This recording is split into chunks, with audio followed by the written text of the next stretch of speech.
business of ratings and the human capital development. And Yeah. that's basically the consulting profession that you belong to. I know that you would have been so aware of the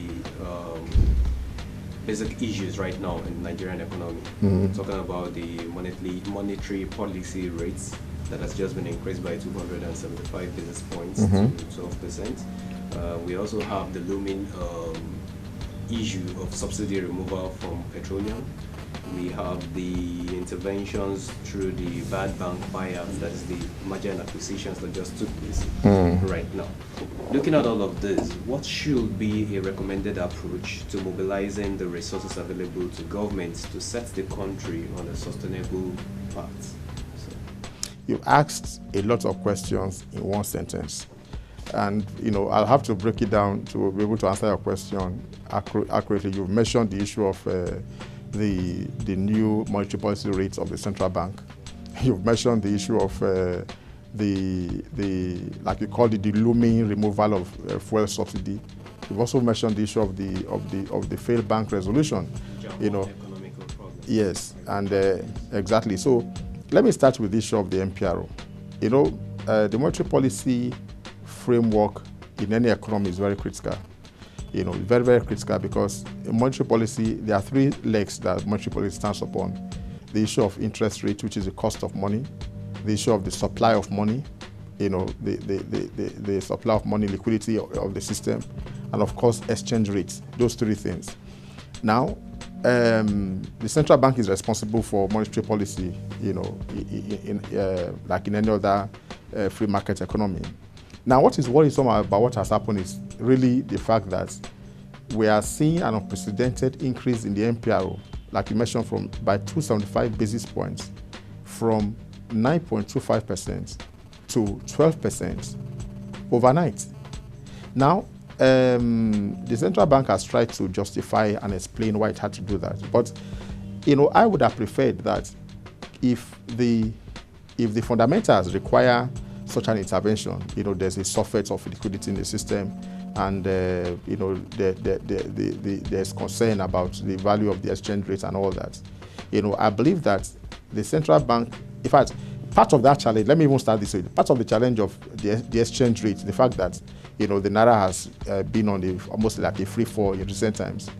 The truth is that the central bank also has been part of the problem, because the policy of the central bank has been to keep the exchange rate at 150 Naira to the dollar, plus some, with a 3, plus or minus 3. And in doing that, it has had to expend a lot of our foreign exchange to defend the Naira.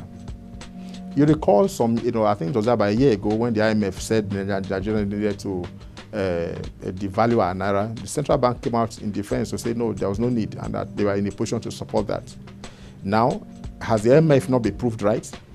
Because now you have literally, the central bank has removed the cap, the restriction on how much the Naira goes for. And so we are seeing a situation where the Naira is being devalued. So my question is, okay, why didn't if the CBN had a more liberal approach, whereby they allow the forces of the market to dictate what the price is, they would not be in the situation where they are now. Because the truth is that in a free market economy, demand and supply would determine or should determine the exchange rate. Otherwise, you create opportunity for arbitration, where you have an official exchange rate, which is very different from the real exchange rate that is available in the open market, in the parallel market. And so, again, you now begin to deal with the problem of round tripping. Now, part of the way CBN is, what CBN has done is to increase. Now, okay, we've been trying over the years to achieve single-digit interest rates. Now, you are moving interest rates to 12%, and you are doing this overnight. How is this not? Of course, this is going to affect the cost of funds in a manner that already exacerbates the challenge of access to credit by the real sector, SMEs, and the average consumer, the average Nigerian who needs a bank facility. I would have preferred that if you are going to, it is unprecedented anywhere in the world for you to see a central bank increasing interest rates by, its official interest rate by 275 basis points. What you see here is, 25 points increase, at most 50 points, which is 0.5%. But here we are, 275%. Now, I am concerned about that because there's no way that would not, if even before this action, when the MPR was at 9.25%, how much were the banks actually lending? What was the real lending rate of the banks? Because there's always been this gap between a bank's cost of funds and its lending rate, even the prime lending rate. The CBN stipulates that there should be a window of 7.5%. That's 750 basis points between your weighted average cost of funds and your lending rate. But you see a situation where, even as acknowledged by the CBN in its MPRO meetings, you see that sometimes this margin goes up to 20. That is 2,000 basis points. So you have a cost of fund maybe for a bank at 4%, 5%, and they are lending at 21%. For those that can achieve, that meet the low risk criterion they have set. For the more risky borrowers, sometimes it goes up to, it can be quite ridiculous, apart from other charges. So the point I'm making is that, here we're already having a situation where even at the exchange rate, you see, even at the existing MPRO, the margin between cost of funds and lending rates by banks is excessive. I don't know what the risk will go, how the risk will go up. The announcement was just made last week, so we are still seeing some lag in terms of response, and all that. I expect that if the CBN maintains that rate, we are going to see a situation where access to credit is further worsened, especially for SMEs and especially for small business owners, in that regard. Now, that's that for MPRO. Now, I've also spoken about the exchange rates by implication, because CBN cannot defend the Naira indefinitely. And it doesn't even make sense, because right now, we are come to a situation where foreign exchange reserve is about 30 billion US dollars now. The erosion is gross. Of course, it's not just the defense of the Naira that has led to that. The fact that there's an expansionary fiscal outlook by the government. The government is spending a lot of money, both at the federal and the state level, and where you need to invest in infrastructure, and with the increase in the minimum wage to 18,000 naira, definitely the spending of government would go up. So here we are. The irony is that it is the government's expenditure that is bringing about the surfeit of liquidity in our system, which is requiring the CBN to increase the interest rate. So there must be fiscal discipline. There must be fiscal discipline on the part of government, and even on the CBN and even on the CBN side. Now that's that. Now on the banks that have been acquired, Intercontinental Bank, Oceanic Bank, Fiin Bank, and Union Bank. Now, in the case of, in Union Bank is, the thing is that in the case of, I think three of those banks, AMCON is going to still have to inject funds into them, and they are still shareholders of those banks. Now, I'm wondering what is AMCON still doing investing in those banks? If you've sold the banks to a core investor, why are you still investing?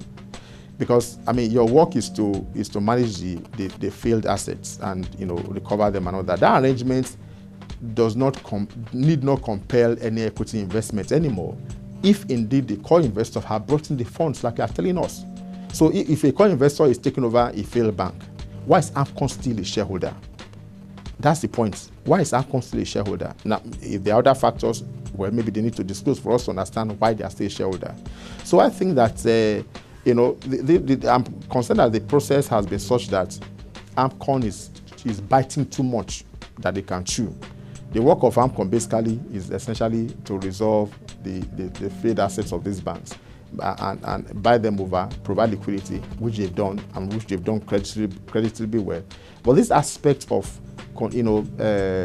being involved in banks that have already been acquired, I don't understand that, and I don't think it's necessary, because AMCON should not get itself befuddled, in these issues and get distracted from its main work. Now, on the issue of the petroleum subsidy, you see, I find it somewhat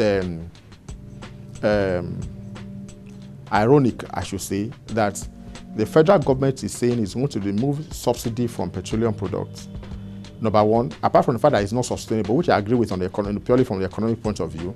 But one of the reasons they've said, which was also harped upon by the Senate President, Senator David Mark, a few days ago, is the fact that there's a cabal in the petroleum industry, such that there's a lot of leakage in the subsidy being provided. In fact, even fraud and corruption.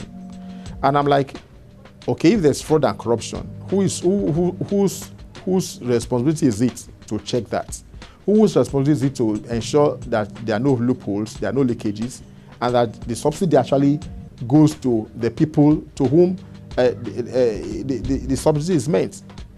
Is the government. So you cannot give that as a reason to say you want to remove subsidy. Of course, in a free market economy, you try your best not to have to subsidize anything. But let me say this.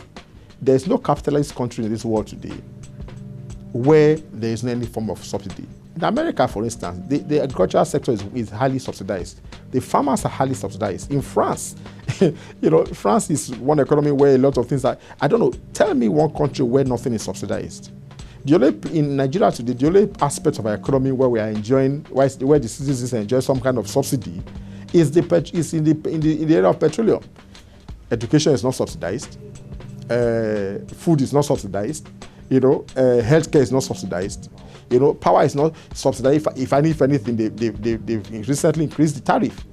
So the thing about it is that, Nigerians, over the years, we have always had this, it's like we are just marking time, because this issue of subsidy removal, we've been discussing these matters, and since the times of Babangida, former President Ibrahim Babangida. It's always been an issue. They say, okay, they need to remove subsidy, and they provide palliative measures to soften and ameliorate the impact of subsidy removal.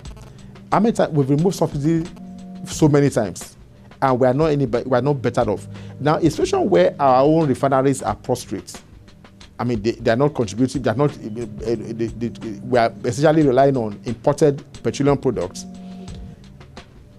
What we should be doing before we talk about removing petroleum subsidies, let us fix the refineries.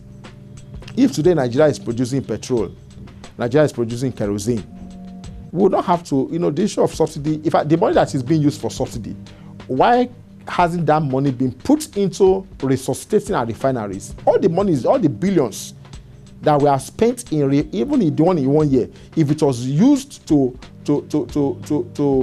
even build new refineries, this issue would have been gone. This will not be a problem that is a recurring decimal in our economy. So while I am of the opinion that we should allow market forces to dictate prices, but I'm saying that the petroleum subsidy, the government should be talking about removing petroleum subsidy without first fixing our refineries. They need to fix our refineries so it will make sense.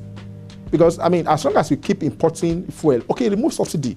Today, if petrol goes for maybe 150 naira per liter, when you remove a subsidy, and it's susceptible to the vagaries of the international market for petroleum products, that means that a time will come where it could go up to 300 naira per liter, or even 500 naira per liter.